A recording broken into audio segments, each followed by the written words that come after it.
So YouTube has this analytical feature. You can look at what percentage of your viewers are subscribers of yours. So I check mine out, and it turns out 0% of my viewers are subscribed to me. I have no subscribers. Please subscribe. I originally chose to read this book because of the title. What a spectacular title. I literally know only half of the words in the title, but it's a complete banger. A Canticle for Leibowitz was written in 1959, and it's nearly unbelievable that it's Walter M. Miller Jr.'s only published novel. Not even that I think it's the greatest novel of all time, but it's certainly one of the more dense books that I've read in terms of like meaning and content, and it reads like the magnum opus of someone's writing career or the culmination of some author's career, not like a debut novel. All right, so this book is a fix-up novel of 3 short stories. They all take place in the same abbey in futuristic North/Central America. And if you don't know what an abbey is, it's like a place that a bunch of Christian monks live. I don't know if you can tell, but it's like 6 p.m. and people are launching off fireworks 2 days after the 4th of July.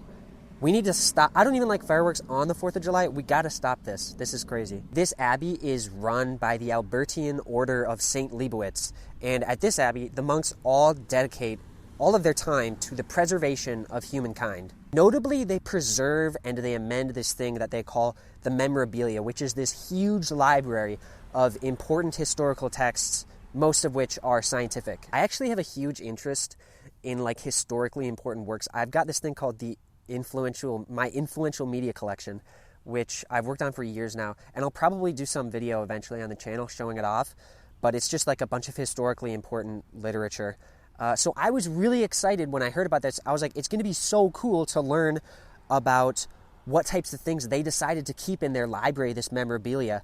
But they didn't get into that at all. Maybe it's harsh for me to say that's a disappointment, considering it's just some ridiculous expectation I had and the author doing something different than that, but whatever. Just fair warning if you're like me. I want to spend a little bit of time going into the 3 stories in the fix-up, but it's just going to be general premise, and don't worry, it'll be spoiler-free. The first story is Fiat Homo, which translates to Let There Be Man, and it takes place in the 26th century on the other end of a fallout that has left the world in tatters. In this one, we meet Brother Francis, a low-level monk out in the Utah desert at the Albertian Order of St. Leibowitz. He encounters this old nomad who tries to help him build a shelter by pointing out this rock that would help him build it. The dude leaves, and then Francis goes to inspect the rock, and when he does, there's this huge cave-in, and he actually falls into an old fallout shelter. Inside the fallout shelter, there are a bunch of documents signed a long time ago by Leibowitz. So obviously, since the Abbey is all about this guy, this is a huge deal. It's very much a post-apocalyptic feel where the tech and the environment feels archaic, but technically it's in our future. The next story is Fiat Lux, which translates to Let There Be Light. This one takes place around 600 years later in 3174. It's at this point where the world is going through a bit of a technology renaissance. Apparently, around the time of the first story, people were actually super anti-technology, but now people are starting to accept it. That manifests in the world, which is more built up and there's more technology. There's also more conflict, though, and it's pretty tense between the prevailing governments at the time of this second story. We follow Thon Tadeo Fardenschrott, who is a successful secular scholar of the era, and naturally, given his appreciation for science, he has this big interest in tech that was being used before the apocalypse/fallout. So naturally, he interacts with the Leibowitzian Abbey to try to study their historical scientific texts. The last story is Fiat Voluntas Tua, which translates to Thy Will Be Done.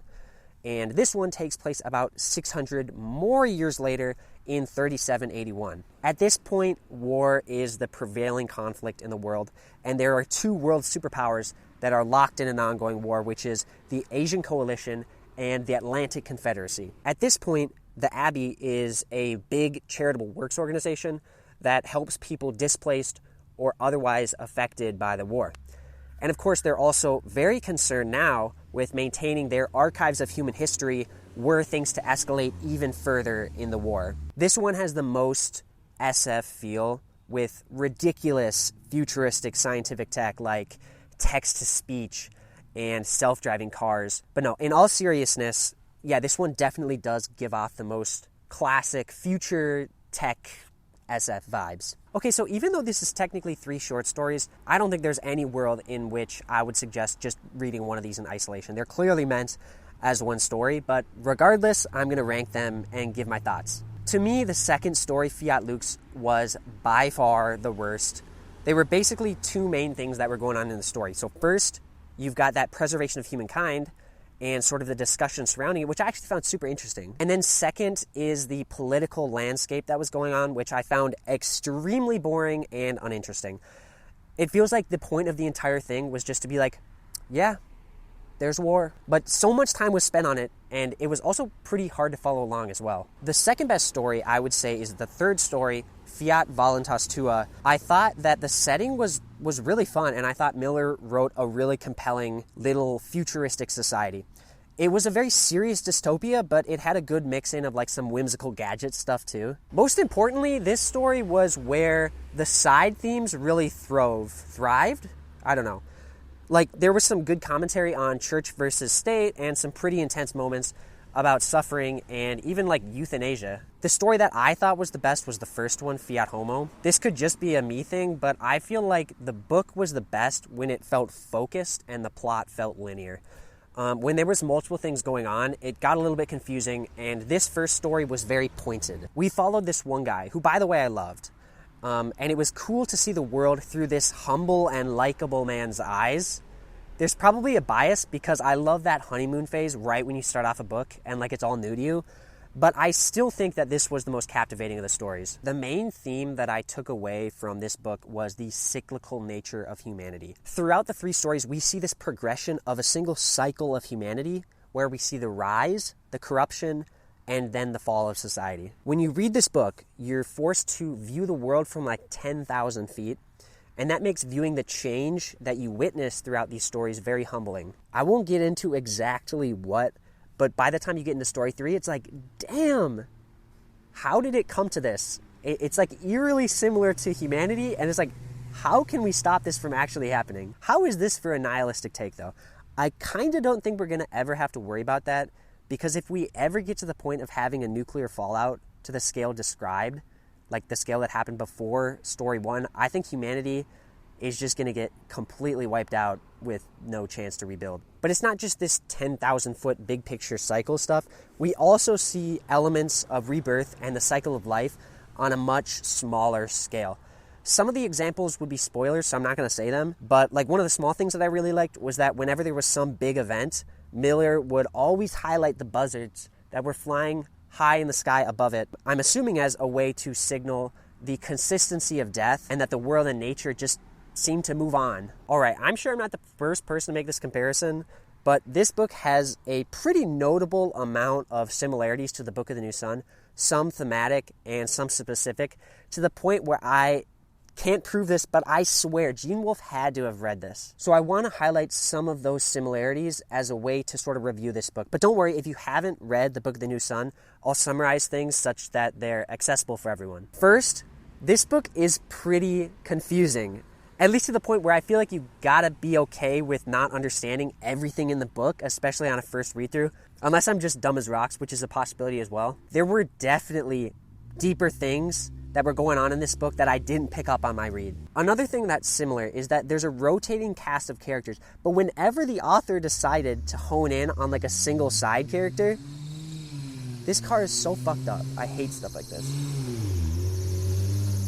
Get that thing off the road. But anytime the author takes some time to hone in on a single side character for a while, I totally loved it. A few of my favorites were this drunk poet with like a glass eye, and then this nomadic madman that didn't drink any water, he just drank blood. Sometimes when I was reading the Book of the New Sun, I would get kind of distracted while reading, and pretty consistently I would always get pulled back in with some well-written lines of profound insight. And Canticle did this as well. I'll share one of my favorites here. Where's the truth? What's to be believed? Or does it matter at all? When mass murder's been answered with mass murder, rape with rape, hate with hate, there's no longer much meaning in asking whose axe is bloodier. And also, just like in Book of the New Sun, We get to see different eras of humanity interact via like people discovering ruins and stuff like that. I loved in both books when characters would do like fantastical historical tellings of stuff that's happening in the world right now. Okay, now let me just rip through a few less notable similarities between the two that I still wanted to mention. I think most readers will either really love these books or really hate them. They both have a ton of Catholic subtext. There is definitely an element of weirdness to both books. They both have a two-headed person that one head is vegetative/submissive to the other. If you've made it this deep in the review, you probably put up with me enough to hear kind of a bullshit take, which is, yeah, without much reason, I think this book just wasn't for me. It's got all the elements of a cool book, and I can certainly point out plenty of stuff that I loved about it, but the themes just did not hit me as hard as my favorite social science fiction, and the SF weirdness wasn't quite as fun as my favorite, like, space opera science fiction. So it put this book in kind of a weird place. And as I said, I know I'm not the first person probably to make this comparison, but I do think that if you enjoyed the Book of the New Sun and you're looking for something that fits that archetype and you don't want to read Gene Wolfe, I would check out A Canticle for Leibowitz. It's like the Book of the New Sun Lite, in my opinion. I'd say that even though it's not cracking like any top 10 lists for me this year, I do think it felt like a good use of time to read this one book by Miller Jr. One that I would say is objectively really well written and impressive. Thanks for watching. Hey, listen!